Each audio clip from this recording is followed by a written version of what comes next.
Hello everyone. Now, as you've seen in the title of the video, this is about glycolysis. So first, we're gonna talk about glycolysis.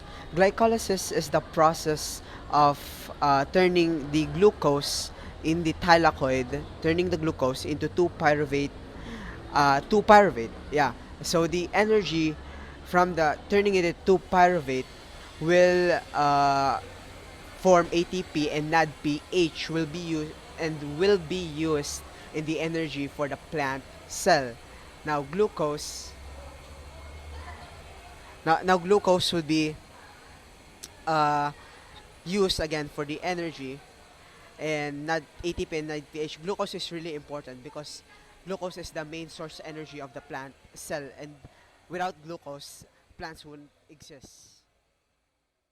Now, to understand deeper information about glycolysis, here will be Miggy for us to explain the concept.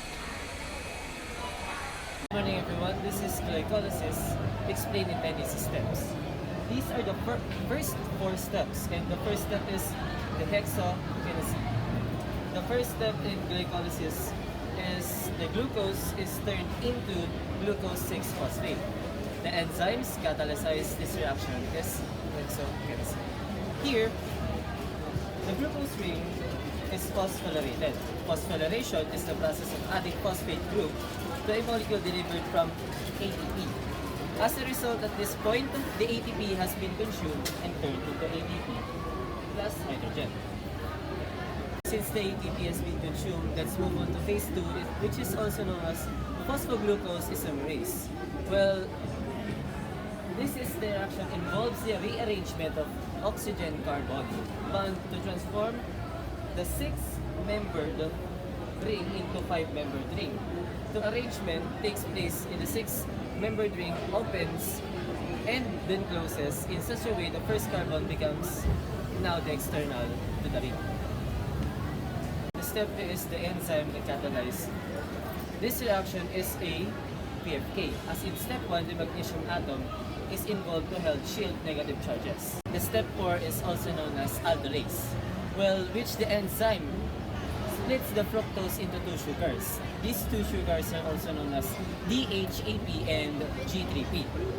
The details here is this step utilizes the enzyme aldolase, which catalyzes the cleavage of FBP to yield 2 3-carbon molecules. One of these molecules is called as G3P and the other is called as DHAP. Done. The 5th step is triphosphate isomerase. Right here we have the DHAP and the G3P. Here they rapidly interconvert with each other. Since the G3P is the only enzyme that continues in the glycolytic pathway, as a result, all of the DHAP are produced further acted on by triphosphate isomerase, which reorganize the DHAP into G3P. We have 2 3-carbon, but not yet fully converted into glucose into pyruvate. 6th step is the glyceraldehyde 3-phosphate dehydrogenase. The G3PDH dehydrogenates and add an inorganic phosphate to G3P, thus producing a 3-biphosphogycerate. Here in this step, there are 2 main events. The first step is the G3P oxidized by the coenzyme NAD. And the second step is the phosphorylated by the addition 3-phosphate group.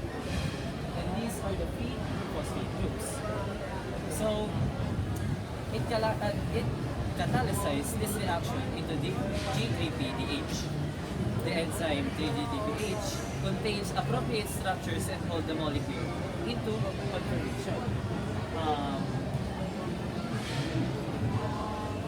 NAD converting into NADH. Then the phosphate GAP is released in enzyme to yield a 1,3,5-phosphorylate. Thus, it forms a NADPH plus a hydrogen.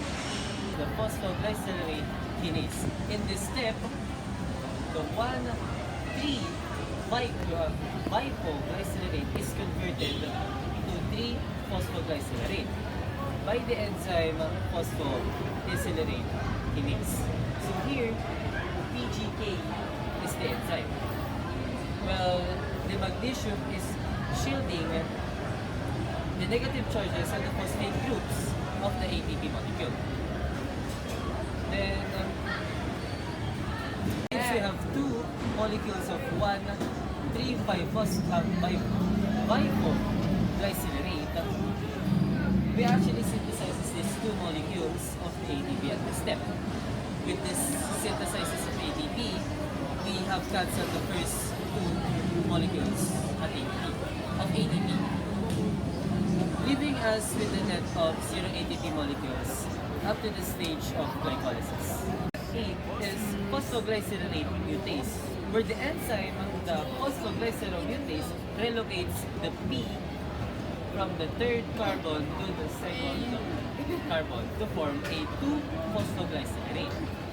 This step involves a simple rearrangement of the position of phosphate group on the 3 glycerate molecules, making it 2-phosphoglycerate. The molecule responsible for catalyzing this reaction is called PGM, which is also phosphoglycerate mutase. A mutase is an enzyme that catalyzes the transform of a functional group from one position on a molecule to another. This step is called enolase. The enzyme enolase removes a molecule of water from phosphoglycerate form. This step involves the conversion of 2-phosphoglycerate. The phosphoglycerate here is. This step involves the conversion of 2-phosphoglycerate into phosphoenopulverate. Phosphoenopulverate. The reaction is catalyzed by the enzyme enolase. Enolase works by removing the water group or dehydrating the 2-phosphoglycerate. The specifier of the enzyme packets allows the reaction to occur through a series of steps too complicated to cover here. Since all of the 9th step has been gone through, now we're on to the last step, which is the pyruvate kinase. The enzyme pyruvate kinase transfer a P from a phosphoryl. The enzyme pyruvate kinase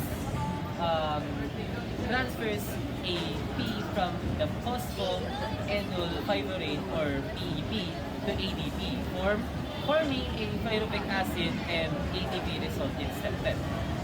Well, the final step of glycolysis converts the phosphoenolpyruvate into pyruvate with the help of enzyme pyruvate kinase. This reaction involves the transfer of phosphate group. The phosphate group attached into 2 carbon. Again, since there are 2 molecules of PEP, here we actually generate 2 AP molecules. 2 ATP molecules. Immediately upon finishing the glycolysis, the cell must continue respiration. Immediately upon finishing glycolysis, the cell must continue respiration in either aerobic or anaerobic. Well, this choice is made based on circumstances of a particular cell. A cell that can perform aerobic respiration and which find itself presence of oxygen will continue on the aerobic critic acid cycle in the mitochondria. If a cell able to perform an aerobic respiration, there is no need for oxygen, such as muscles under extreme exertion. It will move into a type of anaerobic respiration, yet it is called holmolactic formation. Some cells such as yeast are unable to carry out aerobic respiration and will automatically move into type of anaerobic respiration called alcoholic fermentation. So as for the summary, the first step is the D-glucose is first turned into a glucose 6-phosphate, and for the next step is the glucose 6-phosphate is turned into fructose 6-phosphate, and then for the third step, through the help of ATP, the the fructose 6 phosphate is turned into a fructose 1,6 biphosphate. And then next is the fructose 1,6 phosphate is split into two sugars, which is the DHAP and the G3P. Next, for the next step, the DHAP and G3P molecules are being the molecules of the sugars are being interchanged rapidly, which leaves only the G3P. Then next is the G3P is dehydrogenated and has added phosphate, which turns it into a. So as for the next step, the G3P is turned into a 1,3-biphosphoglyscerate, and then next it will be the 1,3-biphosphoglyscerate is then through the help of phosphate kinase is then turned into a 3-phosphoglycerate. Then next, the 3-phosphoglycerate, the phosphate ion is then moved to the second carbon, which turns it into a 2 phosphoglycerate. Then next, the 2-phosphoglycerate is then so for the next step, the enzyme, one of the enzymes turns the 2-phosphoglycerate into a PEP, which then for the next step, the PEP, one of the phosphate molecules of PEP is moved to an ADP molecule, which then turns into which results in a byproduct of ATP and pyruvic acid.